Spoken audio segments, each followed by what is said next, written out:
अस्सलाम वालेकुम and a very warm welcome. आप देख रहे हैं आज पाकिस्तान। मैं हूं सिद्रा इकबाल और यकीनन नया दिन, नई सुबह और एक नई उम्मीद के साथ इसका आगाज़ करते हैं। सबसे पहले आपको बताते चलें कि अपनी सेहत का ख्याल रखना ऑफ कोर्स हम सब की अव्वलीन तरजीह होती है। ज़िंदगी में अगर आपके पास नॉलेज है तो वो नॉलेज कभी ना कभी आउटडेटेड हो जाएगी। आपको कॉन्स्टेंटली नई चीज़ें सीखना पड़ती हैं। इसके अलावा अगर आपके पास पैसा है तो लोग कहते हैं खर्च हो जाता है या फिर डीवैल्यू हो जाता है। पाकिस्तान में देखिए जिस तरह डॉलर की कीमत बढ़ रही है, आपने समझा, आपने जमा पूंजी सेव करके रखी है, थोड़े अरसे बाद उसकी कदर, उसकी मालियत गिर जाती है। लेकिन हाँ, आपके लिए सबसे ज़्यादा जो अनमोल चीज़ है वो आपकी सेहत है और उसका ख्याल रखना हम सब का फ़र्ज़ होना चाहिए। बिकॉज़ हम एक ही हैं हमारे पास और हमारे स्पेयर पार्ट्स भी नहीं मिलते इतनी आसानी से, तो अपना ख्याल रखना बहुत ज़रूरी है। आज आपको बताते चलें कि पूरी दुनिया में वर्ल्ड किडनी डे मनाया जा रहा है। It is very very important to drink enough water. ये बात मैंने आपको पहले भी बोली है कि मैं बहुत सारी वर्कशॉप्स में जाती हूँ और जो बेसिक इन्फॉर्मेशन है वो हमारे पास है तो, लेकिन हम उस पर अमल नहीं करते। मिसाल के तौर पे दोपहर के 12 बजे अगर कोई वर्कशॉप हो रही हो तो मैं वहाँ पे लोगों से पूछती हूँ कि आप में से कितने लोगों ने अभी तक 5 या 6 गिलास पानी पिया है। और आप यकीन करें, आज तक मेरे पास कभी ऐसा नहीं हुआ कि 50% लोगों ने भी हाथ उठा के कहा हो कि हाँ जी, हमने 5 गिलास पानी पिया है। जब आप अपना ख्याल नहीं रखते और कंसिस्टेंट बेसिस पे नहीं रखते, हमें लगता है कि जी अभी हम यंग हैं, हमें फ़र्क नहीं पड़ता, पूरी रात ना भी सोए, ज़्यादा जंक फूड खा लिया, पानी नहीं पिया, फिज़ी ड्रिंक ज़्यादा पी ली, कोई फ़र्क नहीं पड़ेगा। लेकिन फ़र्क पड़ रहा होता है और आहिस्ता आहिस्ता आप अपने अंदर ये चेंज, ये तब्दीली महसूस कर रहे होते हैं जो कि अच्छी तब्दीली नहीं है। और फिर हमारे कुछ रवैये ऐसे भी हैं कि जब मामला बहुत बिगड़ जाता है उसके बाद हम पलट कर देखते हैं। आपको बताते चलें कि क्रॉनिक किडनी डिजीज़ में बहुत हद तक इजाफ़ा हुआ है और तकरीबन 2.4 मिलियन मौत जो है वो अमवात जो हैं वो इसकी वजह से वाक़ई होती हैं। It is the 6th fastest growing reason for death in the world, यानी छठा बड़ा रीज़न लोगों की अमवात का जब हम डिजीज़ की बात करते हैं वो किडनी फेलियर है। आप जैसे भी देखते हैं कि बुज़ुर्ग अफराद की लाइफ में, उनकी हेल्थ में बहुत सारी कॉम्प्लिकेशंस आ जाती हैं, लेकिन इसकी जो बिगाड़ है वो हम बहुत यंग एज से शुरू करते हैं। आज के यंग लोग हैं जो किडनी में स्टोन्स की या फिर किडनी डिजीज़ की तकलीफ़ों में मुब्तला हैं और उसकी वजह सिर्फ़ और सिर्फ हमारा लाइफस्टाइल है। तो आज वर्ल्ड किडनी डे पे एटलीस्ट आज के दिन से तहैया कर लीजिए, पानी आपने ज़रूर पीना है और अपना ख्याल भी रखना है। अब ज़रा जी दूसरी स्टोरीज़ की तरफ चलते हैं। आपको बताते चलें कि आज पाकिस्तान में जिस तरह हम बार बार कहते हैं कि मौजूदा हुकूमत की अव्वलीन तरजीह है कि ज़्यादा से ज़्यादा लोग पाकिस्तान को विज़िट करें, पीपल टू पीपल कॉरिडोर हो, जिस तरह के हमारी तमाम ही पॉलिसीज़ हैं। अगर हम CPEC का जिक्र करें, इस खित्ते में अपनी स्ट्रेटिजिक पोजीशन की बात करें तो हम चाहेंगे कि दुनिया भर से लोग पाकिस्तान आएँ। लेकिन लोग अक्सर ये बात कहते थे कि गुज़िश्ता 2 हुकूमतों ने भी इसके बारे में बहुत कुछ कहा तो है, लेकिन अनफॉर्चुनेटली जब हम अपनी वीज़ा रजीम की तरफ देखते हैं, यानी पाकिस्तान जिस तरह गैर मुल्कियों के वीज़ास प्रोसेस करता है, तो ऐसा लगता है कि कॉल और फेल में तज़ाद है। हमारा एप्लीकेशन प्रोसेस, वीज़ा को लेने का प्रोसेस बहुत कॉम्प्लिकेटेड है। मैं जितने ज़्यादा फ़ॉरेन अगर कंसल्टेंट्स आते हैं, बिज़नेस फोरम्स पे लोगों से मुलाकात होती है या फिर डिप्लोमेटिक इनक्लेव में मुलाकात होती है, उन सब का यही शिकवा होता है कि पाकिस्तान की वीज़ा पॉलिसी बहुत रिजिड है। सवाल यहाँ पे ये पैदा होता है कि हमारे कुछ हालात भी इस तरह के रहे हैं। इस वक्त भी अगर हम देखते हैं तो बहुत सारे जो दहशतगर्द अनासर या इंतहा पसंद अनासर थे वो पाकिस्तान में आए और इल्लीगल चैनल से भी आए और गैर मुल्कों से भी आए। तो इसकी वजह से हमारी स्क्रूटनी बहुत ज़्यादा स्ट्रिक्ट हो गई। लेकिन आपको बताएं कि अच्छी खबर ये है कि पाकिस्तान ने, हमारी मिनिस्ट्री ऑफ कॉमर्स ने और हमारी फॉरेन मिनिस्ट्री ने एक नई वीज़ा पॉलिसी को यहाँ पे इंट्रोड्यूस कराया है। इसको बहुत हद तक आसान बनाया गया है। अगर आप इसके बारे में जानना चाहते हैं तो #discover पाकिस्तान से आप सर्च कर सकते हैं। कुछ इसके की पॉइंट्स मैं आपके साथ शेयर करती चलूँ कि अब तकरीबन 186 कंट्रीज़ को ये सहूलत हासिल होगी कि वहाँ के शहरी पाकिस्तान का 3 महीने का वीज़ा बआसानी ले सकते हैं। मैनुअल और ई वीज़ा भी बहुत जल्दी इंट्रोड्यूस किया जाएगा और इसका जो वर्किंग एंड प्रोसेसिंग टाइम होगा, बहुत लंबा प्रोसेस नहीं होगा, 7 to 10 वर्किंग डेज़ में इसका नतीजा निकल आया करेगा। इसके अलावा आपको बताते चलें कि शुरू में ये जो सहूलत है, जो स्विफ्ट वीज़ा पॉलिसी है, इसमें सबसे ज़्यादा हम देख सकते हैं कि चाइना, मलेशिया, तुर्की, यूएई और यूके के लिए ये इंट्रोड्यूस की गई है, क्योंकि हम देखते हैं कि सबसे ज़्यादा वहाँ पे पाकिस्तानी भी मुकीम हैं। इसके अलावा इंटरेस्ट भी है, हम चाहते हैं कि इनसे हमारे बिज़नेस रवाबित भी बेहतर हों। इसके अलावा ये भी कहा जा रहा है कि 96 कंट्रीज़ यानी 96 ममालिक ऐसे होंगे जहाँ पे जो हमारी कॉमर्स मिनिस्ट्री है उनकी रिकमेंडेशन के थ्रू हम देख सकते हैं कि उनके वीज़ाज़ 24 घंटे के अंदर अंदर प्रोसेस करके, स्पेशली अगर वो बिजनेसमैन हैं, पोटेंशियल इन्वेस्टर्स हैं, तो उनको पाकिस्तान में बुलाने के लिए अगर कोई उनको दावत दी गई है, किसी इन्वेस्टमेंट फोरम पे उन्होंने आना है, तो विदिन 24 भी उनके वीज़ाज़ प्रोसेस होंगे। हमारी जो स्क्रीन्स पे आप देख रहे थे, ऑफ कोर्स पाकिस्तान के खूबसूरत नज़ारे थे, लेकिन आपको बताते चलें कि ये पर्टिकुलरली है पान के इन्वेस्टमेंट पोटेंशियल के ऊपर। तो discover Pakistan is definitely going to go places, और वो तमाम लोग जिनकी ये शिकायत है कि जी हम अपनी फील्ड में, अपनी इंडस्ट्री में इंटरनेशनली इंटरेस्ट लाना चाहते हैं, लेकिन अनफॉर्चुनेटली पाकिस्तान की वीज़ा पॉलिसी बहुत सख्त है, अब उनके लिए एक बहुत ज़बरदस्त रिलीफ आ गई है। एक दफ़ा फिर आपको बताते चले कि 186 कंट्रीज़ को ये सहूलत हासिल होगी कि वहाँ के शहरी पाकिस्तान में 3 महीने का विज़िट वीज़ा बहुत आसानी से ले सकेंगे। 7 से 10 दिन में ये वीज़ा प्रोसेस हो जाएगा। अच्छा जी, अब चलते हैं ज़रा शहरी सूरत हाल की तरफ कि सोशल सीन में क्या कुछ हो रहा है। कल पाकिस्तान, परसों बल्कि आज तो तीसरा दिन है, 2 दिन कबल पाकिस्तान में फ़ैशन पाकिस्तान वीक का इनेकाद हुआ। उसके अंदर वंस अगेन हम देख सकते हैं कि ज़बरदस्त लाइनअप ऑफ डिज़ाइनर्स था। First day was a solo show by Sana Safinaz, और इसके अलावा हमने ये भी देखा कि पॉन्स मिरेकल जर्नी सेलिब्रेशंस 2018 भी डे 1 पे की गई, जिसके बाद सना सफ़ीनाज का शो हुआ। Sana Safinaz one of the premier designers of Pakistan, उनके बारे में बताते चलें कि इस पॉन्स मिरेकल जर्नी में they were one of the founder mentors, यानी उन्होंने अपना वक्त, अपनी अटेंशन ऐसी बच्चियों को, ऐसे यंगस्टर्स को दी जो उन्हीं की फील्ड में आगे बढ़ना चाहते हैं, उनकी हैंड होल्डिंग की। आपको ये भी बताते चलें कि Pond's miracle journey has become such a landmark platform. इसके ज़रिए बहुत सारी यंग लड़कियों ने अपने आप को इस काबिल बनाया कि वो ज़िंदगी में आगे बढ़ सकें, और अपने अपने मेंटर्स यानी वो लोग जिनको ये आइडियलाइज़ करते थे, जो इनके लिए इंस्पिरेशन थे, उनके साथ बाकायदा वक्त गुजारा। लेकिन इसमें भी एक बहुत बड़ी ट्रांजिशन ये आई है कि पॉन्स मिरेकल जर्नी पहले सेलिब्रेट करती थी उन ख़वातीन को जिन्होंने हर मुश्किलात का और चीज़ों का सामना करते हुए अपने लिए कुछ अपने ख्वाबों को हकीकत बनाया। लेकिन अब इनका focus from celebrating miracles to making miracles चला गया है। यानी वो यंग लोग जो यानी सिर्फ इसको एक एक्नॉलेजिंग प्लेटफॉर्म ना बनाया जाए जहाँ पे जो ज़बरदस्त ख़वातीन हैं सिर्फ उनको खिराज तहसीन पेश किया जाए, बल्कि वो यंग लड़कियाँ जो कुछ बनना चाहती हैं, आगे बढ़ना चाहती हैं, उनके लिए ऐसे मौके पैदा किया जाए। So I was absolutely thrilled to be a part of it. और मैंने उन जोड़ियों से भी वहाँ पे बातचीत की। जोड़ी मैं कहती हूँ वो मेंटोर और मेंटी की, they had an amazing bond, क्योंकि आपको ज़रूरत होती है एक ऐसे इंसान की जो आपको बकअप करता रहे। लेट्स गिव यू इसके बारे में हमने एक रिपोर्ट तैयार की, आपको वो रिपोर्ट दिखाते हैं, उसके बाद एक ब्रेक पे जाएंगे। ब्रेक के बाद is so much more lined up in today's show, so stay with us and keep watching Aaj Pakistan.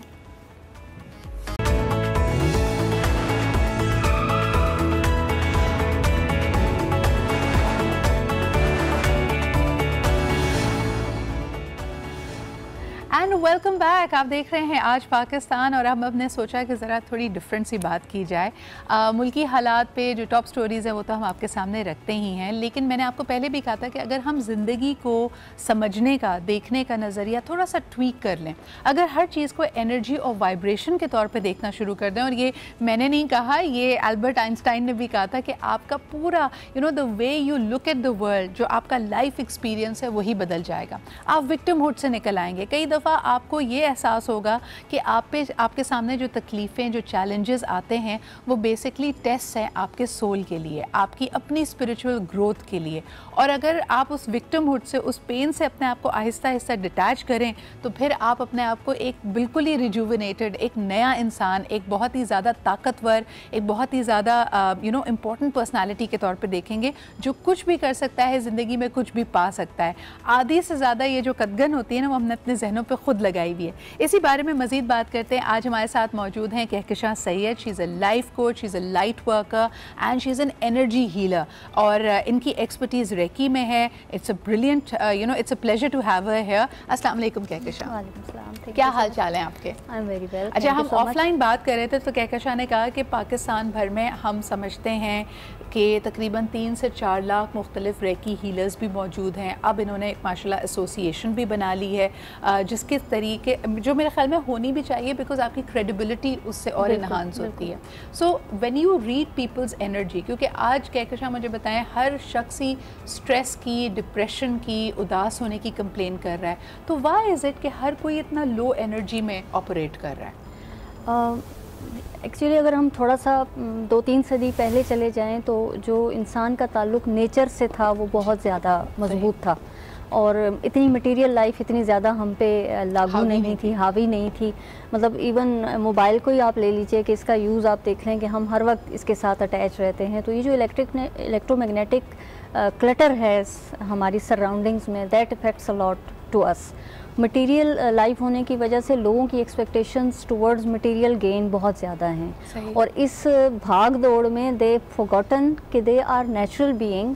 Nature ने उनको नेचुरल वे में रहने के लिए बनाया था, तो खुद साख्ता स्ट्रेस और कुछ हमारी ट्रेनिंग भी आउट हो गई है। पहले जो लिविंग सिस्टम था वो और था, निज़ाम फैमिली सिस्टम ऐसा था कि ह्यूमन टू ह्यूमन इंटरेक्शन ज़्यादा था, कंसर्न ज़्यादा थे, और humans best friend is human. तो उसकी वजह से स्ट्रेस लेवल थोड़ा सा कम था। अभी भी हमारा जो ईस्ट है इसकी फैमिली लाइफ वेस्टर्न से डिफरेंट है, और वहाँ पे आप देख सकते हैं कि डिप्रेशन और इस किस्म के केसेस ज़्यादा, आइसोलेशन ज़्यादा है। अच्छा, आप मुझे बताएं कि व्हेन यू मीट पीपल, और अक्सर लोगों से कहा जाता है जैसे आपके पास अगर हीलिंग के लिए कोई आए, कोई किसी भी तकलीफ़ का जिक्र हो, जी मुझे हार्ट का प्रॉब्लम है, या ब्लड प्रेशर का प्रॉब्लम है, बोन्स में पेन है, बैक पेन है, आप क्या समझती हैं बीमारी आपकी रूह से शुरू होकर फिर फिज़िकली मैनिफेस्ट करती है, और is it the other way around?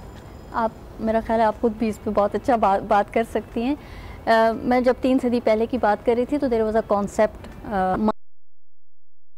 उसके बाद जब तो वी स्टक को ठीक करो तो सब ठीक होगा, लेकिन उसका रिज़ल्ट एट द मोमेंट इस सदी में बड़ी क्लियरली नज़र आ गया कि no, then we switch back. और उसकी वजह से जो वर्ल्ड वॉर 2 में जिस मॉडलिटी की मैं बात कर रही हूँ रेकी, वो थोड़ी सी पॉपुलर हुई थी, क्योंकि ज़ाहिर जापान में इस ह्यूज लेवल पे जब डिस्ट्रक्शन हुआ, तो चूँकि ये वहाँ से ट्रैवल होके चाइना और हम तक पहुँची है।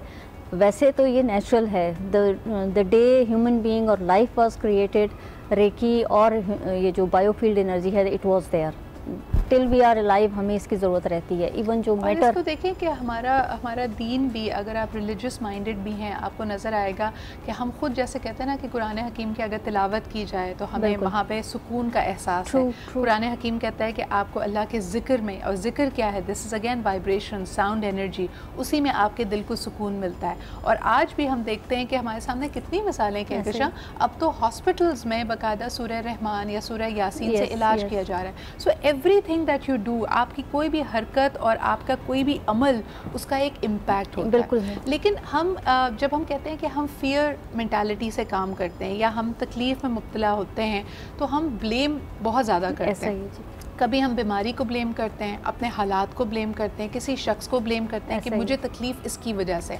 आप अपनी हीलिंग के थ्रू लोगों को इस ये जो मेंटल ट्रैप है, इससे कैसे निकालते हैं कहकशां? अच्छा, it's very amazing about reiki. आप दूसरी मोडालिटीज़ में चले जाएं, साइकोथेरेपीज़ या माइंड साइंसेज में, तो उसमें आपको एफर्ट करनी पड़ती है। यू टेल द पीपल, आप उनको थोड़ा सा प्रिपेयर करते हैं, काउंसलिंग करते हैं, then you take them to a state, और उनसे कहते हैं कि अब this is the situation, then they मतलब उसमें 90% चांसेस होते हैं, सक्सेसफुल होते हैं।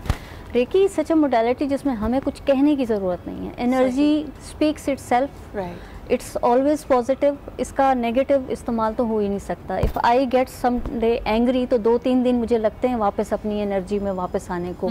आई have to do a lot of meditation and reiki to myself as well.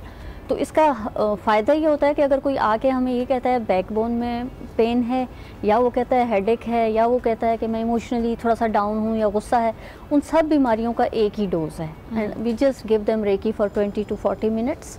और ऐसा भी हुआ कि लोग मेरे पास आए, एक साहब आए थे कि जी मेरे नीज़ में पेन है, I can't sit, and he was working in organization जहाँ उनको बहुत ज़्यादा पब्लिक होती। तो हमने हीलिंग तो नीज़ की, लेकिन अगले दिन जब वो आए तो he was having a box of sweet, और मुझे कहते हैं मेरे घर वाले सरप्राइज्ड हैं कि मेरे मूड को क्या हुआ। I was elevated, I was laughing, I was singing, और वो कहते तुम्हें क्या हुआ है। तो मैंने कहा उन्होंने कोई शक तो नहीं किया कि आप कहाँ से होके आ रहे हैं। अच्छा, तो मुझे एक बात यहाँ पे कहनी है जो थोड़ी सी लाइट हार्टेड भी है। अगर आप सुबह सुबह सर्दियों में उठते हैं और आपने अपने बाल ब्रश किए और आपके बाल खड़े हुए एंड यू से कि स्टैटिक, और मेरे साथ तो अक्सर होता है जब मैं सुबह ये माइक लगा रही होती हूँ तो एकदम करंट लगता है। Do you know that this is stagnant energy of your body? यानी इसका मतलब है आपने कुछ ना कुछ, जैसे पानी एक जगह जमा हो जाता है ना, उस तरह ये आपकी एनर्जी एक जगह जमा हो गई है। उस वक्त आपको कुछ हेल्दी करने की ज़रूरत है। बेशक जाइए, थोड़ा सा दौड़िए, वर्जिश कीजिए, यू नो स्किपिंग कर लीजिए, योगा कर लीजिए, whatever works for you, but there has to be a release of that energy.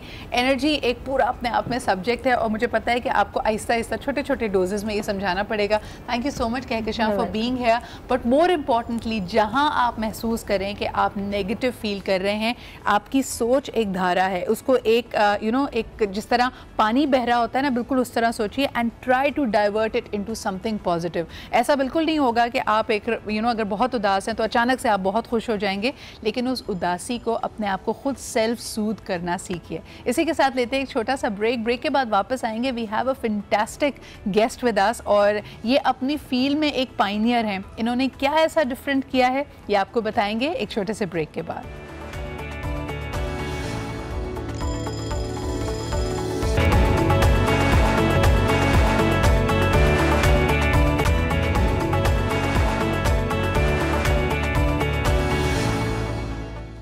Welcome back. आप देख रहे हैं आज पाकिस्तान। ब्रेक पे जाने से पहले हम बात कर रहे थे एनर्जी की, कि आप ज़िंदगी में जो भी करना चाहें आप कर सकते हैं, और ख़ास तौर पे breaking barriers is the theme.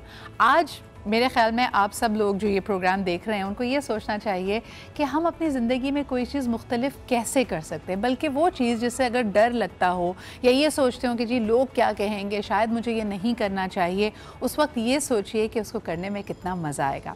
आज हमारे साथ मौजूद होंगी रुबाब के बारे में आपको बताएं। अक्सर हमने यहाँ पर फूड पैंडा की बात की है। जो लोग कराची, लाहौर, इस्लामाबाद में रहते हैं, फूड पैंडा की सर्विस से वाकिफ़ हैं। You get the whole world as your menu, यानी जितने रेस्टोरेंट्स आपके घर के करीब हैं उन सब के मेन्यूज़ इस ऐप पे आपको मिल जाते हैं। और फिर अगर आप ऑर्डर प्लेस करें तो फूड पैंडा का राइडर आपको आपका पसंद का जो मेन्यू है, जो मील है, वो आपके घर तक पहुंचाता है। अक्सर हमें आदत है कि इस तरह के जो डिलीवरी आपके सर्वर्स होते हैं उनको यानी they usually men in our society, उसमें ख़वातीन नहीं होती। हम झिझकते हैं ये सोच के कि नंबर 1 लड़की बाइक कैसे चलाएगी, नंबर 2 ये काम तो लड़कों का है। तो आज हमारे साथ रुबाब मौजूद हैं, who is the first female rider of Food Panda, because Food Panda believes in equal a gender equal balanced place, और इसमें उनकी कोशिश है कि ख़वातीन को भी वही मौके दिए जाएं। So if you're a girl and you're interested and you like Rubab, so get in touch with them. अस्सलाम वालेकुम रुबाब। वालेकुम सलाम। क्या हाल चाल है? बिल्कुल ठीक। अच्छा, तुम्हारी इतनी रोबदार पर्सनालिटी और उसके साथ इतनी मीठी सी आवाज़ है, तो कभी ऐसा लगता है कि लोग तुम्हें बुली करते हैं, डांटते हैं, या कहते हैं कि फ़ोन पर बात की थी तो आप बड़ी मुख्तलिफ साउंड कर रही थी? हाँ, बोलते कि आपकी एज के आप छोटे बच्चे लगते हो। कितने अरसे से हो फूड पैंडा के साथ? 3 महीने। 3 महीने हो गए। और बाइक कब से चला रही हो? 1 साल से। 1 साल से। किसने सिखाई, भाइयों ने? नहीं, अब्बू ने। अब्बू ने सिखाई। तो जब पहली दफ़ा अब्बू से कहा था कि मुझे बाइक चलानी है, तो कभी रेजिस्टेंस नहीं आई? उन्होंने पहले तो अब्बू ने मना किया। हाँ, लेकिन फिर वो मान गए। मैंने जब कहा कि हर बार बाइक को बोलना मुझे अजीब लगता है कि मुझे यहाँ छोड़ दो, वहाँ छोड़ दो, खुद को आनी चाहिए ताकि कहीं भी जाना हो तो आप अपने खुद जा सकते हो।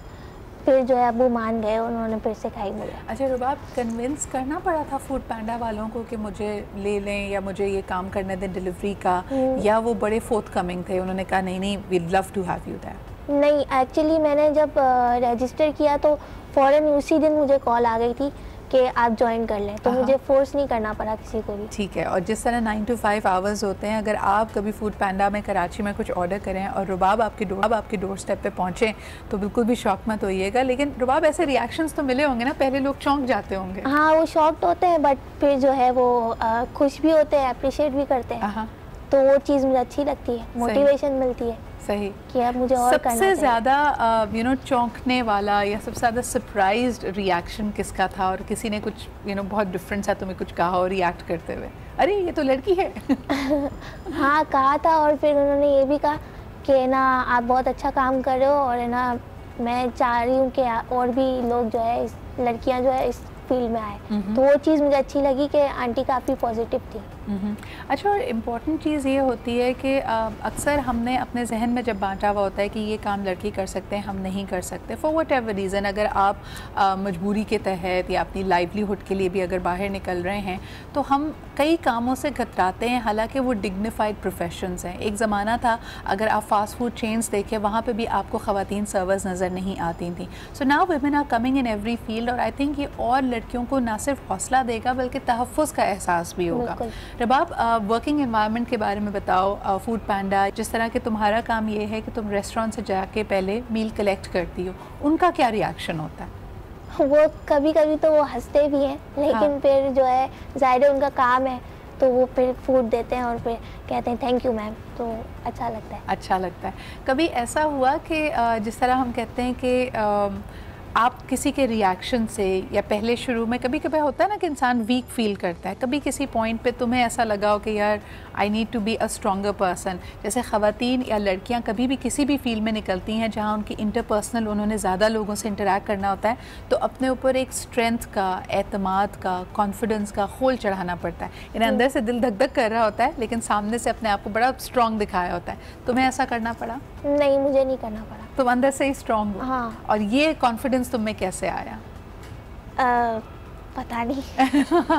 अम्मी अब्बू की इनकरेजमेंट से? हाँ बिल्कुल, वो अच्छा, उनका सपोर्ट नहीं होता तो आप कुछ नहीं कर सकते। और रिश्तेदारों ने कभी, क्योंकि रिश्तेदारों में होता है कोई ना कोई एक ऐसा शख्स जो कहता है कि कुछ और कर लो, इतनी सारी चीज़ें करने के लिए, यानी ऐसे रिश्तेदार तो मेरे जो हैं सब बाहर है, और उन्होंने काफ़ी मुझे अप्रिशिएट किया, प्राउड ऑफ यू। तो अच्छा लगा सुन के कि मेरे रिश्तेदार ऐसे नहीं है जो दूसरों की तरह बातें करें। अच्छा। बट ये कि लोग जो है मीडिया पर काफ़ी बात कर रहे थे कि और भी कोई काम है करने को, यही क्यों, क्या मजबूरी होगी जो निकल रही है?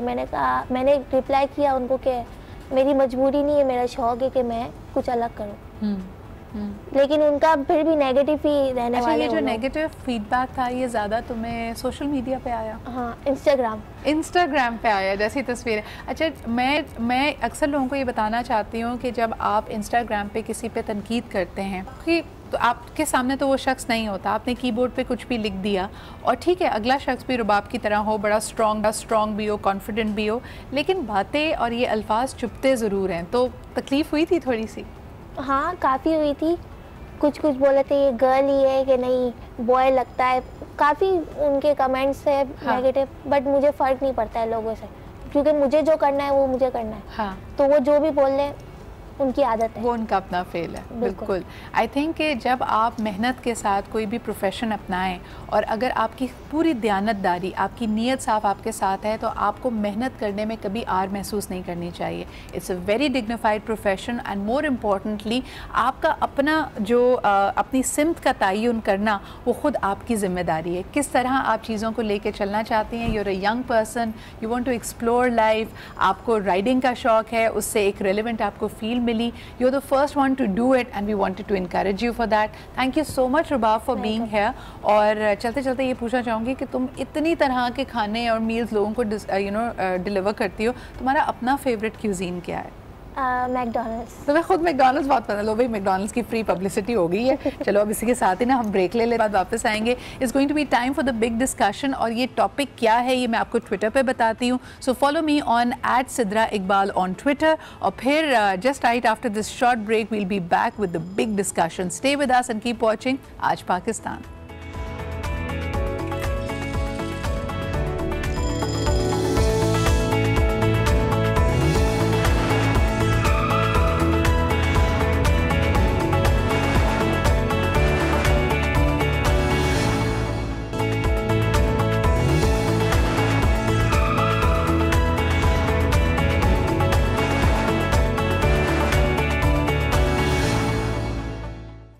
Welcome back. आप देख रहे हैं आज पाकिस्तान। बड़ा ही इंटरेस्टिंग टॉपिक है, time for the big discussion, the big topic. और हमने सोचा कि कुछ लोगों के लिए अपना ससुराल क्योंकि ससुराइल होता है तो उससे ताल्लुकात काफ़ी कशीदा रहते हैं, तो आज हमने सोचा उस पे बारे में बात की जाए। आप मुझे ट्विटर पे मैसेज कर सकते हैं, कॉल कर सकते हैं, लेकिन यहाँ पे जो सबसे अहम इशू है वो ये है एक्सपेक्टेशंस का, तवक्कुआत का। यानी जो नई नवेली दुल्हन होती है, जो एक नई फैमिली का हिस्सा बन रही है, उससे क्या तवक्कुआत वाबस्ता हैं, and of course in laws, जो वो एक घराना है, एक सेटअप ऑलरेडी वहाँ पर चल रहा है, उनके जहनों में क्या होता है। एक चीज़ जो मेरे ख्याल में दोनों तरफ से समझी जाती है कि now we have become one unit. तो सबसे ज़्यादा अहम ये है कि किस तरह पोलाइटली, मोहब्बत, रवादारी, खुलूस के साथ इस सिलसिले को आगे बढ़ाया जाए।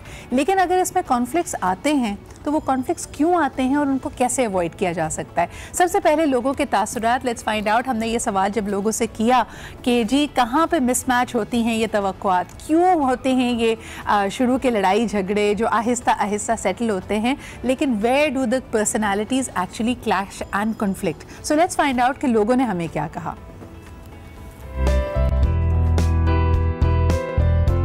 बैलेंस रखें तो कभी भी इश्यूज नहीं आए। तो मैं तो ये बहुओं को हो या बेटियां हो, माँ बाप को तरबियत बेटे और बेटियों की एक जैसी करनी चाहिए ताकि वो बीवियों की इज्जत करें और इज्जत करवाएं अपने माँ बाप से भी और बाहर भी। एडजस्ट करना चाहिए, अगर उसमें भी कुछ है तो आपको भी कुछ थोड़ा सा अपना कंप्रोमाइज़ करना चाहिए। लेकिन शिकायतें करती हुई सासें बहुत मिली। हम भी बेटी वाले हैं ना, तो हम अपनी बेटी के हिसाब से ही सोचेंगे, और बेटा भी है मेरा, तो मैं यही कहूँगी कि हम अपनी बेटी अगर ये सोच के ब्याह रहे हैं किसी घर में, तो हम किसी बराई बच्ची को अगर अपने घर ला रहे हैं तो हमें अच्छा रेस्पॉन्स देना चाहिए ना उसको। हम उससे कहेंगे ये तुमने क्या किया, वो कहेगी मम्मी मुझे तो नहीं पता कि मैंने ये क्या करना था, आप मुझे बताएंगे तो मुझे सब कुछ आ जाएगा। आने वाली लड़की को भी सोचना चाहिए कि वो जिस घर में जा रही है उसको अपना घर समझे। बहुत सी लड़कियां आजकल ऐसी हैं जो वो अपना घर नहीं समझती, और वो समझती हैं कि बस मेरा हाथ जो है वो शौहर तक है, बाकी फैमिली से कोई मेरा रिलेशन नहीं है इतना ज्यादा, वो भी वो शौहर को काबू करने की सोचती है। मैं बेटी बन के गई, उन्होंने मुझे बेटी समझा और मैंने बेटी बन के दिखाया, तो इसलिए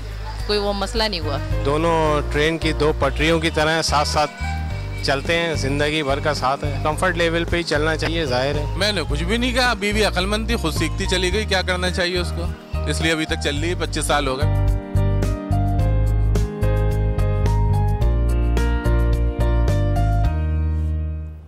वेलकम बैक। और जितने लोग उतनी राय, उतनी सारे आपके लिए मशवरे। लेकिन आज आपकी कॉल्स भी लेंगे और हमारे पैनल से भी जानने की कोशिश करेंगे कि कहाँ कहाँ डिस्कनेक्ट होता है। कॉमन इश्यूज हो सकते हैं, लाइक माइंडसेट का इशू है, हमारी तवक्कुआत का इशू है, घरानों का कल्चरल डिफरेंस हो सकता है। एक घर में अगर आपने एक सर्टन वे ऑफ लाइफ देखा है, एक रवादारी देखी है, या आपके ख़ानदान में बहू को बहुत ज़्यादा इज्जत मिलती है, तो आप उसी सेट ऑफ एक्सपेक्टेशंस के साथ अगले घर में जाते हैं। लेकिन वहाँ पर अगर कुछ मिसमैच हो जाए तो उसको कैसे निभाया जाए, कैसे उसको समझा जाए, that is the big question today. और ऑफ कोर्स आप भी हमें कॉल कर सकते हैं, ईमेल कर सकते हैं, ट्विटर पे अपने सवाल भेज सकते हैं, जिस तरीके से भी चाहें हमारी इस डिस्कशन में शामिल हो सकते हैं। आज हमारा जो पैनल है वो बड़ा ही ज़बरदस्त है, हमारी senior when it comes to this particular issue, क्योंकि she is also a match maker. लेकिन सिर्फ ये मैच मेकर नहीं है, मैं समझती हूँ कि ज़िंदगी के मुख्तलिफ तजुर्बे आपको इस पोजीशन पर पहुँचाते हैं जहाँ आप चीज़ों को एक न्यूट्रल और होलिस्टिक तरीके से देख सकते हैं। तो हो सकता है आपके लिए एक बड़ा मसला बहुत अहम हो, लेकिन वो अपने तजुर्बे की निगाह से आपको बता सकती हैं कि इस मामले को डिफ्यूज़ कैसे कर सकते हैं। हमारे साथ मौजूद है मिसेस मुमताज़ कुरैशी। अस्सलाम वालेकुम, thank you so much for being here. और आपने आज ज़बरदस्त एक बड़ा ही ब्राइट सा येलो पहना हुआ है, मुझे बहुत अच्छा लग रहा है आपका suit. Thank you very much.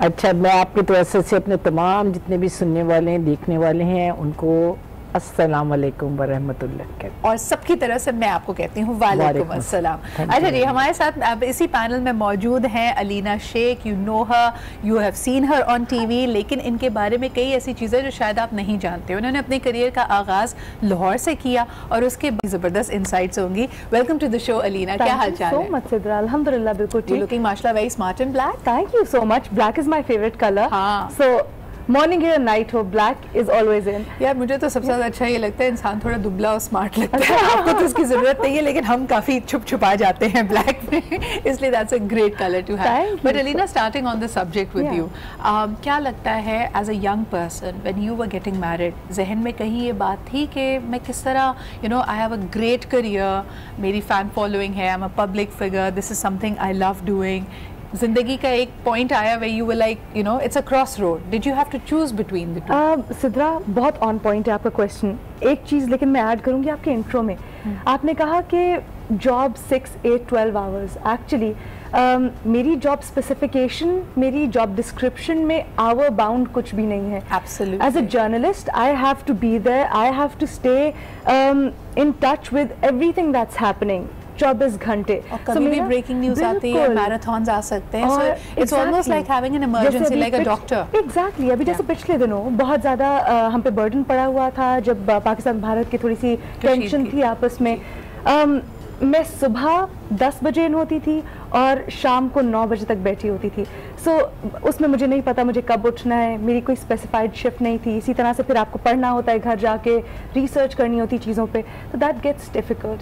आपके सवाल पे अगर वापस आऊँ तो मैं मेरे पेरेंट्स नहीं हैं, तो मैं हमेशा से बहुत एक इंडिपेंडेंट लाइफ गुजारी है। मेरी अम्मा जब थी तो हमेशा से उन्होंने मुझे ये सिखाया कि बेटा सबकी इज्जत करो, सबको साथ लेके चलो। बट एक पेरेंटल फिगर होना बहुत इम्पॉर्टेंट होता है, और जब वो नहीं होते तो आप बहुत इंडिपेंडेंट हो जाते हो, आप अपने तरीके से चीज़ों को देखते हो और करते हो, और किसी की सुनने की आदत नहीं होती है आपको। तो जब मेरी मंगनी हुई तो सबसे बड़ी मुझे दिल में यही था कि मैं कैसे एडजस्ट करूँगी। और मैं जॉइंट फैमिली सिस्टम में रहती हूँ।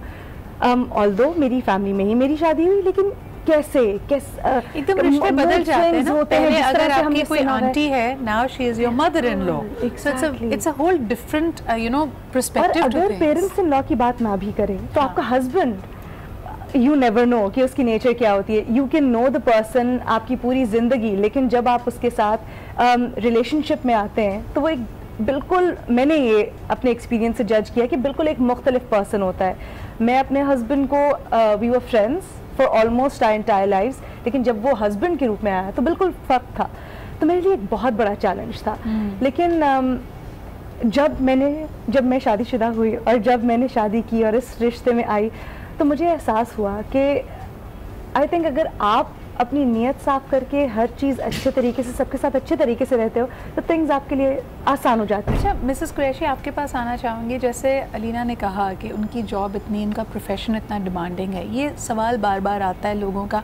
अब जैसे इनके जैसा शख्स अगर छोटा सा ब्रेक लेके, लाइक 1 महीने का ब्रेक लेके शादी के दौरान वापस अपने काम पे जाता है, और वो जो काम की जिम्मेदारियाँ होती हैं वो किस तरह बावर कराई जाए कि ससुराल, जहाँ पे वो बड़े ओपन माइंडेड भी होते हैं, लोग कहते हैं हाँ जी लड़की ने जो काम करना है करे, लेकिन जब एक्चुअली करने की बारी आती है तो ऑब्वियसली यू नो बहू है, 12 घंटे घर पे नहीं है, एक रिएक्शन आता है, तो उस वक्त आप क्या मशवरा देंगी लोगों को? सिद्रा, सबसे पहले तो आपने हमारी तारीफ की और मैं आपकी भी तारीफ कर दूं, आप बहुत प्यारी लग रही हैं। Thank you so much. तारीफ होती है तो हम थोड़े से इतरा जाते हैं। बहुत शुक्रिया मिसेस कुरैशी। देखिए बेटे, बात सुनो, ये नहीं होना चाहिए कि पहले तो बहू आ रही है, बहारो फूल बरसाओ, मेरी बहू आ रही है, और जब आई तो कहा जूते मारो सब, मेरी बहू आ गई है। बिल्कुल, जरा लेके आना मेरी रबर की चप्पल।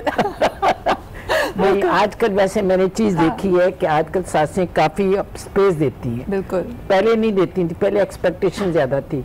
अब मैंने देखा है, क्योंकि मैं तो फील्ड में हूँ तकरीबन 38 ईयर से, अब लोग कहते हैं मिसेस कुरैशी खुदा के लिए अच्छी सी बहू दिला दीजिए। पहले लोग डरते थे कि अच्छा ससुराल मिले, पता नहीं कहाँ जाएंगे। हमारा भी यही था, अम्मी हमेशा कहती थी जुतियाँ ही खाएंगे उत्थे जाके, अगर काम नहीं करते थे तो हमने कहा अम्मी हमने तो पिक्चर, हमारी अम्मी ने भी हमें यही कहा था, हमारा नाम जबो दोगी। मैम ये कहते थे हमें तो पिक्चरें देखनी है, ये करना है, क्योंकि उस वक्त पिक्चर कोई भी नहीं देखता था ज्यादा, ये 55 साल पहले की बात है। तो लेकिन ये है, अगर ससुराल वाले अच्छे हों तो हमेशा मैं कहती थी तंदूर से रोटियां मंगवा लेंगे, ये कर लेंगे। जब वो कहती रोटी पकानी, आटा गूंदना सीख ले, तो मैं कहती थी तंदूर से रोटी मंगवा लेंगे। तो बस खैर बहरहाल अल्लाह का शुक्र है, जॉइंट फैमिली में गई, उधर सारी मेरी सासी काम करती थी, सासी काम करती थी और नंदे वगैरह करती थी, मुझे कोई ऐसी ज़रूरत नहीं हुई, सिर्फ अपने मियाँ को देखना होता था। अच्छा मिसेस कुरैशी, एक बड़ा कॉमन शिकवा जो नई नवेली दुल्हन का होता है, वो कहती है कि भाई जाहिर सी बात है, लोग जो ना सारे साथ मिलके बैठे हों, अगर सास नंदे मियाँ, तो उसको पता नहीं कहीं दिमाग में ना एक ये ज़रूर ख्याल आता है कि सारे बैठ के मेरी बुराई कर रहे हैं, या कोई ऐसी बात कर रहे हैं जिसमें मैं आइसोलेटेड फील करी हूँ, मैं उस यूनिट का हिस्सा क्यों नहीं हूँ। नहीं तो खुद बने, हाँ। कोई वो तो नहीं कहेंगे आके आप बेटे बैठे, आप खुद जाके बैठे, आप खुद बात शुरू करें। आप क्यों ये फीलिंग करती हैं कि वो आपकी बुराई कर रहे होंगे, वो आपस की कोई बात भी डिस्कस कर रहे होंगे? ये हमेशा नेगेटिव सोच बहुत बुरी चीज है। वो ससुराल वाले भी सोचें कि बहू अगर किसी से बात कर रही है तो हमारी बुराइयां कर रही है। बुराई से मुराद है कि आप अलग थलग, कभी आप फील करते हैं कि आप आइसोलेटेड है। एक कॉल ले लेते हैं अलीना, फिर मैं आपके पास वापस आऊंगी। हेलो जी, अस्सलाम वालेकुम। अस्सलाम वालेकुम। वालेकुम अस्सलाम। कौन साहिबा, कहाँ से? मैं कराची से बात कर रही हूँ, शुगुफ्ता सिद्दीक मेरा नाम है जी। मुझे आपसे बस इतना कहना है आज के टॉपिक पे कि नई नवेली दुल्हन जब नए घर में आती है तो ताली दोनों हाथ से बजती है। बिल्कुल नहीं बेटा, किसी वक्त एक हाथ से वो आंटी वो तो थप्पड़ होता है, जोर से पड़ता है। होती नहीं। जी बहुत बहुत शुक्रिया, आप बिल्कुल सही कह रही है। एक और कॉलर हमारे साथ है, उनसे भी बात कर लेते हैं। हेलो अस्सलाम वालेकुम। हेलो अस्सलाम वालेकुम। हेलो, आई थिंक कॉल यहाँ पे ट्रांसफर नहीं हो पा रही, लेकिन अब हमें प्रोग्राम में ज्वाइन किया ऑफ कोर्स डॉक्टर वजाहत हैं। अस्सलाम वालेकुम। वालेकुम अस्सलाम। जरा नफ्सियाती पहलू से भी बताओ भैया कि ये जो लोगों के जहन में होता है कि अगर मेरे बगैर बात हो रही है तो मुझसे कोई बात छुपाई जा रही है। वैसे अक्सर होता भी है, देखें हर फैमिली अपना भरम रखना चाहती है, तो कुछ कोई रिवायती झगड़े, कोई बहुत सारे प्रॉब्लम्स कानूनी, कोई पेचीदगियाँ, कोई पुरानी बातें वो नए फैमिली मेम्बर के सामने नहीं शेयर करते, लेकिन इससे वो ट्रस्ट डेफिसिट सा होने लगता है। लोग इस एहसास में होता है कि भाई मुझसे कोई बात छुपाई जा रही है, मुझे एक्सेप्ट नहीं किया जा रहा एज अ फैमिली मेंबर। उस वक्त क्या करना चाहिए? देखिए, किसी भी सोशली अपने आप को इंडल्ज करने के लिए पर्सनली आपकी जो एक बिहेवियर्स हैं, साइकोलॉजी है, वो कैसी है, ये बड़ा डिपेंड करता है। सही। अगर आप ऑलरेडी पैरानॉइड हैं, आप ऑलरेडी फोबिक हैं, आप हर चीज़ में नेगेटिव एस्पेक्ट को अपने लिए भी सोच लेते हैं, तो फिर आप अच्छी से अच्छी चीज़ में से बुराइयाँ निकाल लेते हैं। सही। चाहे जितनी भी अच्छी बात हो रही है, क्योंकि ये आपके इनसाइड से डेवलप हो रहा होता है, ना कि कोई चीज़ आपको इन्फ्लुएंस कर रही होती है। दूसरी बात ये कि जब हम चारों भी आज बैठे हैं तो मे भी हम चारों एक साथ सारी बातें ना कर सके। बड़ी ऑब्वियस सी बात है, अगर मैं आपको पहले से जानता हूँ तो शायद 2 बातें मेरी आपकी ज़्यादा हों, तो तीसरा बाद में इंडल्ज हो। तो जब हम ये बात को फील करते हैं कि अभी हम, जाहिर सी बात है, it will take some time. ऐसा तो नहीं कि तीसरे दिन ही हम घर की बहू को सब कुछ बताना शुरू कर दें, और बहू भी इतनी अच्छी नहीं कि जनाब वो सब कुछ सुन के एडजस्ट कर जाए। It take some time. तो ये सारी चीज़ें हैं जो कि हमारे लोगों को प्री मैरिटल काउंसलिंग में अगर सिर्फ 5 सेटिंग्स कर लेना ही, सिर्फ 5, मैं नहीं कहता किताबें पढ़ें, मैं ये नहीं कहता कि आप बहुत सारी चीज़ों को जाके कोर्सेज करें, 2-4 सेटिंग्स कर लें किसी काउंसलर, किसी अच्छे एक सीनियर से। लेकिन अक्सर ऐसा होता है कि हम नई दुल्हन से ये एक्सपेक्ट करते हैं, ये दुल्हन नहीं है, ये मोहम्मद बिन कासिम है, ये किश्तियां जला कर पहुंची है यहाँ पे, और ये पीछे पलट कर ना देखे। अलीना, अक्सर जब दुल्हन या जो नई बहू है, फैमिली मेंबर है, वो अपने पेरेंट्स से या अपनी वालदा से बात करती है फ़ोन पे, तो उसको भी बड़ी शक्की निगाह से देखा जाता है। लोग कहते हैं जी अब वहाँ से कोई एडवाइस आ रही है, वहाँ से तलकीनें आ रही हैं, तो उसके बाद इनका रवैया बदल जाएगा।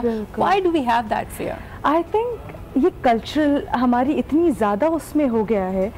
इट्स नॉट अबाउट खाली कि लड़की अपने पेरेंट्स से क्या करती है, बट जिस तरह से अभी हम बात कर रहे हैं कि अगर बैठे होंगे ससुराल वाले अगर एक जगह, आई थिंक वही बात, दोनों हाथ से ताली बजती है। आपको ये अपनी लड़की को भी अपने तौर पर भी इंश्योर करना चाहिए कि अगर उनका कोई प्राइवेट टाइम है या अगर वो समझिए चीज़ें ऑकवर्ड हो रही हैं तो गिव देम सम टाइम। जब मैं पहले दिन आई थी अपने ससुराल में, बहुत सी ऐसी बातें थी शायद वो इतना खुल के मुझसे ना कर सकते हो, लेकिन आज 3 साल बाद जब मैं उनके साथ बैठती हूँ तो मैं सोफे पे बिल्कुल प्रिम एंड प्रॉपर होके पहले दिन की तरह नहीं बैठती, मैं टांगे उठा के ऊपर रिलैक्स तरीके से भी बैठती हूँ। मेरी आज जो अंडरस्टैंडिंग है, शायद मेरी सास मुझसे इतनी बातें करती हैं जितनी मेरी नंद से नहीं करती, और मेरी नंद को शिकवा भी रहता है कि आप अलीना से सारी बातें करती है लेकिन मुझे नहीं बताती। सो वो अंडरस्टैंडिंग आहिस्ता आहिस्ता बनानी पड़ती है, आहिस्ता आहिस्ता। एक और कॉलर भी हमारे साथ है, अलीना, उनसे बात करते हैं। हेलो, अस्सलाम वालेकुम। वालेकुम अस्सलाम Sidra, and good morning to all of you. Good morning to you too as well. क्या हाल चाल है आपके और क्या कहेंगे हमारे सब्जेक्ट के बारे में? मैं बिल्कुल ठीक हूँ। सबसे पहले मैं आपके शो की तारीफ करूंगी, बहुत जबरदस्त आपका कंटेंट होता है, बहुत इन्फॉर्मेशन मिलती है और बहुत अच्छा आप कैरी करती हैं। आज का टॉपिक भी बहुत अच्छा है। मैं अपना एक पर्सनल एक्सपीरियंस मतलब मैं शेयर करूंगी कि मुझे लगता है कि कहीं भी आप नई दुल्हन को भी आपको बड़े दिल के साथ वेलकम करना चाहिए, दुल्हन को भी अपने घर वालों को, ससुराल को बहुत बड़े दिल के साथ एक्सेप्ट करना चाहिए, उनको अपनाना चाहिए। अगर वो उसे अपनाएंगे और दुल्हन उसे अपने ससुराल वालों को अपनाएगी तो बहुत अच्छी जिंदगी गुजरेगी। और आपको अपने स्पेस देनी चाहिए, एक दूसरे को थोड़ा टाइम दे। जब टाइम गुजरता है तो प्यार भी बढ़ता है, मोहब्बत भी बढ़ती है, एक दूसरे की कदर भी आती है। ठीक है जी, बहुत बहुत शुक्रिया। I think that is a brilliant thought. दोनों तरफ से ही आपके पास ये फ्लेक्सिबिलिटी होनी चाहिए। लेकिन एक ब्रेक पे जाना पड़ रहा है। ब्रेक के बाद आके मैं मिसेस कुरैशी से पूछना चाहूँगी कि उनके एक्सपीरियंस में जो ये शादी से पहले के मामलात होते हैं, जब मंगनी हुई होती है या शादी की तैयारियां हो रही होती हैं, उस वक्त भी कभी कभार कुछ कॉन्फ्लिक्ट्स आ जाते हैं कि भाई खाना इतने लोगों का रखना है, इतनों को बुलाना है, तैयारी ये होनी चाहिए, डेट फलानी होनी चाहिए। उस वक्त अगर ग्रीवियंसेस हो जाएं तो कभी कभार आप उस बैगेज के समेत यानी वो जहेज में लेके आप प्रॉब्लम्स पहुंचते हैं। उन प्रॉब्लम्स को कैसे हल किया जाए, all that and more in today's show right after a short break.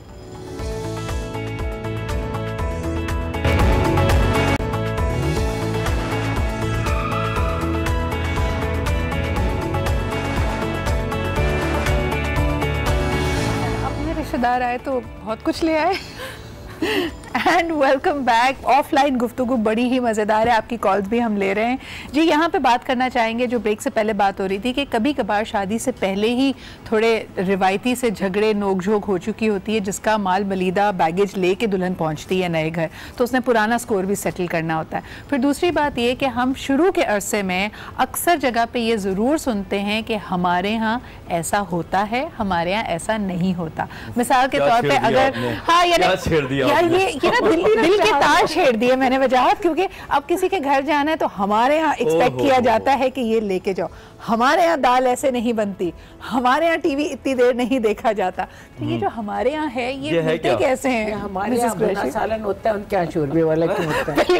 हमारे यहाँ चाय इज नॉट अ ट्रॉली, चाय सिर्फ एक चाय वगैरह लेके आओ, वगैरह पे हाथ हल्का रखो, सिर्फ चाय ले आओ। देखो बेटा बात सुनो, सबसे ज्यादा ये है कि मैं कहती हूँ स्पेस देनी चाहिए। ससुराल वाले जब बहू आए तो उसको स्पेस दें कि दूसरे घर से आई है, इसके अलग स्टाइल होगा, हमारा अलग स्टाइल। बिल्कुल। और लड़की जो अगर समझदार लड़की है और उसकी माँ ने उसको समझाया कि भी पहले जाके तुम ऑब्जर्व करो उनके घर का रहन सहन, बेटे हर चीज में तुम अपना घर छोड़ दो। अब तुम्हारा घर खत्म हो गया, अब उनका घर है, उनके घर के ऊपर उनके उधर एक मलका बैठी हुई है, उनकी वालदा। सही। और जिस हिसाब से वो घर चलाती है, जिस तरह मैं अपना घर चलाती हूँ वो भी अपना चलाती। बिल्कुल। तो बेटे इंटरफेरेंस ना करो और बीच में ज़्यादा से ज़्यादा ऑब्जर्व करो। जो चीज़ है तो कोई चीज़ अगर आपको पसंद आती है, आप चाहती हैं कि आपके घर की तरह चले, तो आप कह रहे हैं अम्मी आज मैं खाना ये बना लूँगी, सही पूछ लें, कोई बड़ा हर्ज नहीं है। अच्छा मिसेस कुरैशी, अगर अक्सर ऐसा होता है कि दावत अगर सास और बहू मिलके कर रही है, अब बहू बेचारी अपनी तरीके से जो उसको बेस्ट रेसिपी आती है उसने बनाई,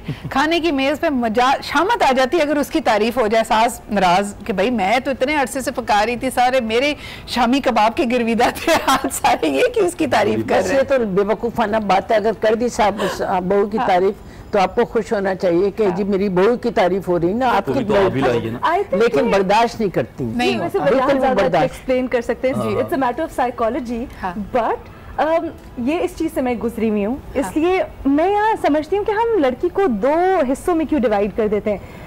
मैके वाले उसको ओन नहीं कर रहे होते, कहते अब तुम ससुराल की हो गई हो, ससुराल वाले उसको कह रहे होते हैं कि भाई अच्छा बेटा ये बात तो कर रहे हैं बट मैके जाके ना बताना। ऑब्वियसली वो नहीं बताएगी, लेकिन वो अपने आप को इतना एलियनेटेड वहाँ पर फील कर रही होती है कि मैं क्या करूँ। मेरी खास तौर पे क्योंकि फैमिली में ही शादी हुई है तो मुझे अब तो खैर डील करना आ गया काफी हद तक, या शायद सारी उम्र नहीं आएगा, बट वर्क इन प्रोग्रेस। लेकिन शुरू में बहुत डिफिकल्टी होती थी, मैं बहुत दिन तक अपने घर वालों से बात नहीं कर सकती थी क्योंकि मुझे ये डर होता था कि मैं कोई ऐसी बात ना कर दूं या मैं कोई ऐसी चीज ना शेयर कर दूं जो कॉन्फ्लिक्ट ऑफ इंटरेस्ट हो जाए, वो यहाँ की पर्सन। अच्छा आपने क्योंकि कहा ना लीना कि आपकी फैमिली में शादी है, वजह आप जैसे मेंशन कर रहे थे कि जब ये रिश्तेदारियाँ बदलती हैं, यानी फैमिली में ही अगर शादी हो जाए, पहले कोई आपकी खाला थी अब वो आपकी सास है, वहाँ पे सबसे ज़्यादा डिफिकल्टी होती है, उसकी क्या वजह है? एक तो हम लोग बहुत ज़्यादा एक्सपेक्टेशंस रखते हैं एक दूसरे से, फिर हम सालों साल एक दूसरे के साथ बहुत अच्छे रह चुके होते हैं, सही ठीक है, और उस वक्त हमारी कोई चीज़ हाई स्टेक्स पे नहीं होती, लेकिन जैसे शादी होती है तो हमारे इमोशंस बड़ी तेजी से रन करना शुरू हो जाते हैं और हम लोग थोड़े से फेयर में चले जाते हैं। जब हम अपनी कोई महंगी चीज दाव पे लगाते हैं ना तो डर भी बैठ जाता है। अब वो जो डर से हम ऑपरेट करते हैं वो अच्छा ऑपरेशन नहीं होता। उसमें हम दूसरे पे या तो अटैक करते हैं या तो फिर हम बहुत ज़्यादा डिफेंसिव मोड में आ जाते हैं। हम कॉन्फिडेंटली उस चीज़ को मुज़ाकरात की तरफ लेके नहीं जाते।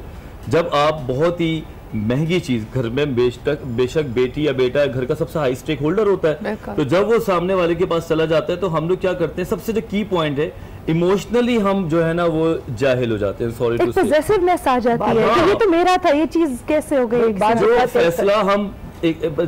फैसला हम 2 दिन में कर सकते हैं, 3 दिन में बातों से कर सकते हैं, इमोशनली अपना को स्टेबल करके, वो इमोशनली हम इतने हाई हो जाते हैं कि हम सब कुछ करते हैं। जिंदगी का आखिरी यस और नो जो है ना, ये जिंदगी और मौत बन जाती है। अच्छा, लेकिन सवाल यहाँ पे ये पैदा होता है, जो हम अक्सर मशवरा देते हैं ऐसे किसी भी हाई कॉन्फ्लिक्ट या नोक झोंक के मामले में, कि समझदारी से काम लो, ठंडे मिजाज से काम लो, थोड़ा सा वक्त दो, ये सब कुछ बहू नहीं करना होता है या दूसरे भी मशवरा ऐसा आता है? सासों को भी मशवरा होता है जी। अब हमारी साथ हम लोग 8 बहनें हैं, तो कहीं ना कहीं पर कोई बात होती है तो मेरी बहनें बात, मुमताज़बाजी छोड़े, आजकल सारी बहुएं ऐसे करती हैं, आपको ठंडा कर देती हैं। हाँ। आप तो शुक्र करें, मतलब इस तरह करके करती हैं। बहनें भी बाजू का बदतमीज सुना पे होता है। अगर एक सास अपनी पसंद की बहू लेके आती है तो वो ज्यादा उसके बारे में पोजेसिव होती है, या अगर बेटे की पसंद की कोई आ गई तो ज्यादा मुश्किल होती है। लव मैरिज में भी लड़के भी ले आते हैं, अगर लड़की अच्छी है तो आपको अच्छी लगने लगेगी। हाँ। ये कोई जरूरी नहीं है कि आपकी सगी बहन की बेटी भी आ जाएगी, उसकी जगह पर वो ज्यादा अच्छी है, वो आपका ज्यादा ख्याल रखती है, तो आप उसकी साइड होंगी। ये कोई बात नहीं। आप उस वक्त अपने आप को देखते हैं। चेंज हो गए, अब हम थोड़े से प्रोग्रेसिव हो गए इस तरह से।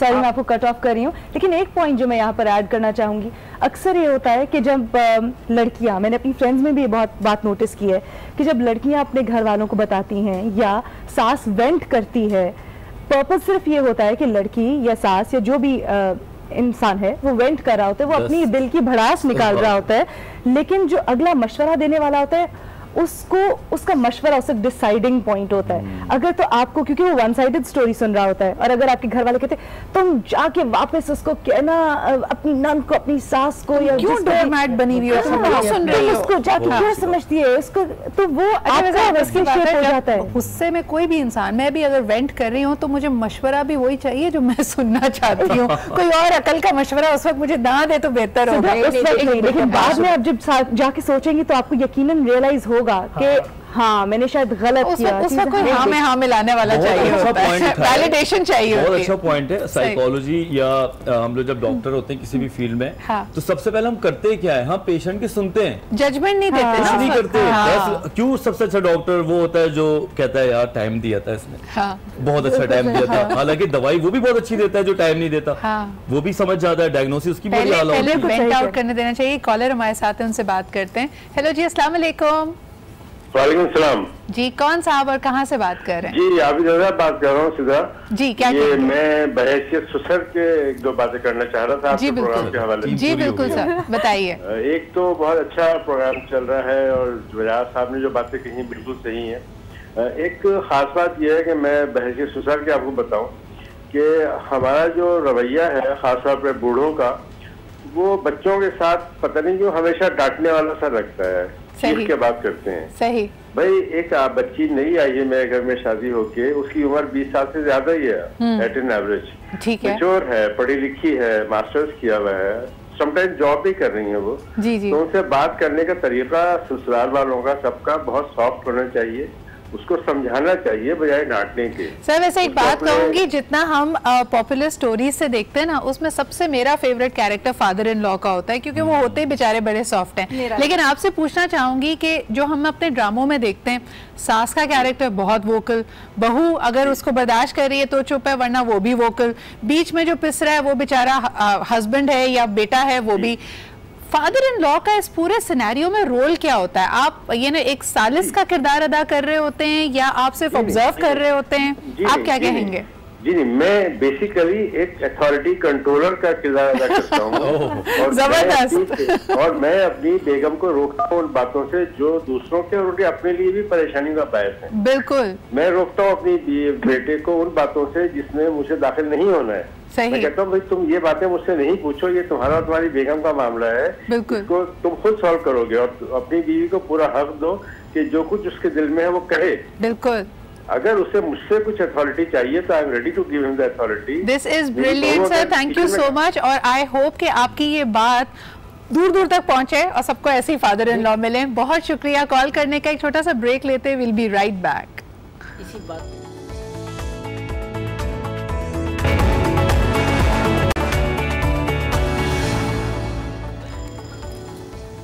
Welcome back. हमने ब्रेक में एक बड़ी ज़बरदस्त बात की। जिस तरह मोदी को याद आ रहा था ना कि ये जी पुलवामा के बाद जो सारी सर्जिकल स्ट्राइक थी उसका पूरा एक नतीजा अलग निकलता अगर हमारे पास राफेल तैयारे होते। तो अभी थोड़ी देर पहले डॉक्टर वजाहत ये कह रहे थे कि जब पुराने कारतूस, वेपन, टैंक, तोपे ना चलें तो आप भी राफेल में इन्वेस्ट करें। अब वो क्या हो सकता है? अगर कोई ना मानती हो सास, ना मानती हो नन, तो फिर क्या किया जाए? देखिए, कुछ चीज़ें ऐसी होती हैं जो कंट्रोल में नहीं आती, ठीक है। आप उसके ऊपर एक ही तरीके से, एक ही मेथड से काम करते रहेंगे तो आप फेल होते रहेंगे और उसके बाद आपका मोटिवेशन खत्म हो जाएगा, फिर आप भी उसी की तरह हो जाएंगे। मे बी अगर वो टेढ़ा है तो आप भी टेढ़े हैं, वो रिएक्टिव है तो आप भी रिएक्टिव है। पता चला एक घर में दो एक जैसे बन गए। और जब क्लिनिक पे लोग आते हैं, उससे पहले नहीं आते, तो हमें हमें वैक्सीन चाहिए, हमें न्यू वेपन्स चाहिए। वो किताबों में होते हैं कि अगर कोई शख्स टिपिकली एक खास बिहेवियर रखता है नफ्सियाती तौर पे, या बीमार है बेचारा, या उसको डिमेंशिया है और भी सारी चीजें, तो आप उसके मुताबिक है। चले अगर किसी साइकोलॉजिकल बीमारी में नहीं जाते, मिजाज की सख्ती है, इनफ्लेक्सिबल है, लचक नहीं है, सास इस तरह अपना तरीका चला रही है, वो नहीं चाहती कि वो टस से पता है। हर चीज का नाम है किताब में हमारी।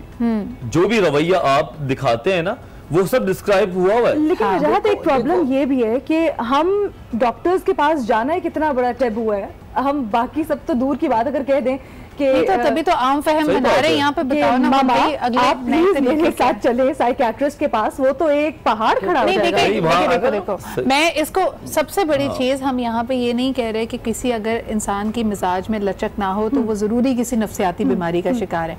कहने का मकसद ये है कि दो लोगों की पर्सनैलिटी में अगर क्लैश है, खास तौर पर सास उम्र में बड़ी है, अपना उसका जिंदगी का तजुर्बा है, तलखी है, सख्ती है, वो एक सर्टन तरीके से जिंदगी गुजारने पे आमादा है, आपकी उससे नहीं बन रही, तो आप क्या करें? मिसेस कुरैशी, सख्त सास अगर मिल गई है किसी बेचारी को तो फिर वो क्या करे? देखिए जी, सब्र करें। सबसे पहले तो मेरा ख्याल है कि सब्र करें, फिर नंबर 2 उसके साथ ये नहीं देखो बेटे, जरा सा आप कंसिडर करें कि एक औरत, जैसे अब मेरी उम्र हो गई है, अब मेरी बहुएं मेरे से काफी छोटी हैं। हाँ जी। अच्छा, छोटी, उनको ये अंदाजा होना चाहिए कि बड़ी उम्र में एक औरत चिड़चिड़ी भी हो जाती है, जिद्दी भी हो जाती है, फिर इतना अरसा उसने अपना अलग इंडिपेंडेंट जिंदगी गुजारी होती है, तो थोड़ा सा पेशेंट दिखाएं। इसमें बहू को दिखाना पड़ता है। पहले दिन ही नहीं कि आप एक वो मलका बैठी, आप भी मलका बन जाएंगी। आप शहजादी बन के उधर जाएं और फिर इंशाल्लाह आहिस्ता आहिस्ता आप अपना रास्ता बनाएंगी। और मैंने बिल्कुल कई देखा है कि कोई बहू ऐसी इतनी भी बदतमीज नहीं होती कि अगर आप अच्छा रवैया अपना उसके साथ रखें तो इतनी खराब होगी। और आपका क्या तजुर्बा है? मुझे क्या एक्सपेक्टेशंस की बात नहीं होती? जैसे अभी मैंने एक वर्ड यूज किया, मामा। हम लोग हमेशा से अपनी, जब जाते हैं ससुराल में तो ये सोच के जाते हैं जी वो मेरी माँ है और माँ की, हम जब रिश्तों को आपस में कंफ्यूज कर देते हैं ना, शायद वहाँ पर बहुत ज्यादा मुश्किल होती है। हम उनको ऐसा क्यों नहीं ले सकते कि वो किसी और की माँ है, वो अच्छा हमारे हस्बैंड की बात। सवाल हमारे पास कॉलर ने छोड़ा था, उन्होंने कहा कि अगर किसी ने, यानी सास की यहाँ पे बात नहीं हो रही, बहू ने इंतकामन शादी की है, उसके जहन में ये था कि मैंने कुछ स्कोर सेटल करने, इनको अब मैं चकाती हूँ मजा, तो फिर वजाहत क्या किया जाए? ऐसा तो होता है ना, ड्रामा में तो हम बहुत देखते हैं। सास से बड़ी मुखालफत की थी। हाँ, शुरू में उसने मेरे 3 साल मुझे लटकाए रखा, हुण मैं दसती हूँ। फिर क्या करें? देखिए, अगर आपको समझ आ जाता है, अगर एक इंसान की बदनीयती पे ही रवैये हैं तो वो भी समझ आ जाते हैं। इतने बेवकूफ़ हम कोई नहीं होता। और एक इंसान चाहता है कि मेरे पास स्किल्स नहीं है लेकिन मैं इस चीज़ को सॉर्ट आउट करना चाहता हूँ, तो उसकी भी नियत और उसकी बॉडी लैंग्वेज समझ आ जाता है। इंतकामन शादी की बॉडी लैंग्वेज बड़ी क्लियर होगी। बड़ा पता चल जाएगा कि इसने रोला ही डालना है। नहीं, वलीमे पे पता चल जाता है, जिस तरह अलग अलग बटे हुए कैंप्स होते हैं। बिल्कुल, आप उसकी 3-4 हफ्ते की जो उसकी हरकत सकतात होंगी, उससे आपको पता चल जाएगा इसने यहाँ रहना ही नहीं है, इसलिए यहाँ पे बसना नहीं है। जब बेचारी सास बहुत अच्छी होती है तो बहू उनको बहुत अजीबोगरीब टेढ़ी मेढ़ी सी मिल जाती है, और जब बहू अच्छी होती है तो सास बेचारी बहुत ओवर पावरिंग है। क्यों है ये मुझे आज तक समझ नहीं आया। ये अल्लाह इसको कहते हैं मकाफात है हमारे। इसको कहते हैं इंग्लिश में वो कहते हैं ना, we teach people how to treat us. बाज़ औक़ात आपकी पैसिविटी आपको मरवाती है, बाज़ औक़ात आपका टू मच एग्रेशन दूसरे को पैसिव बना देता है। सही, यही तो बातें हैं जो मैं बार बार अपने लोगों से कहता हूँ। फॉर हेल्दी रिलेशनशिप्स, यानी यहाँ पे सिर्फ हस्बैंड एंड वाइफ की रिलेशनशिप की बात नहीं हो रही, पूरे घर का माहौल। आप ये देखिए कि अगर इस तरह की नाचाकी या कॉम्प्लिकेशंस घर में रहेंगी तो उस घर में बड़े होने वाले बच्चे वो क्या असर ले रहे हैं। आज अगर आप अपने बुजुर्गों के साथ बदतमीजी करेंगे तो बच्चे भी यही सीख रहे हैं, कल वो आपको भी इसी तरह वैल्यू नहीं करेंगे क्योंकि उन्होंने जिंदगी भर यही देखा है। इसी के साथ, क्योंकि वक्त कम, मुकाबला सख्त था, अपने मेहमानों का शुक्रिया अदा करेंगे। Thank you so much doctor Wajahat, Areena and Mrs Qureshi. I know अभी तो हम गेरअप ही हुए थे, कम है, लेकिन इंशाल्लाह ताला अगले वीक इस टॉपिक को हम दोबारा उठाएंगे। तब तक अपना ख्याल रखिए। खुदा हाफिज।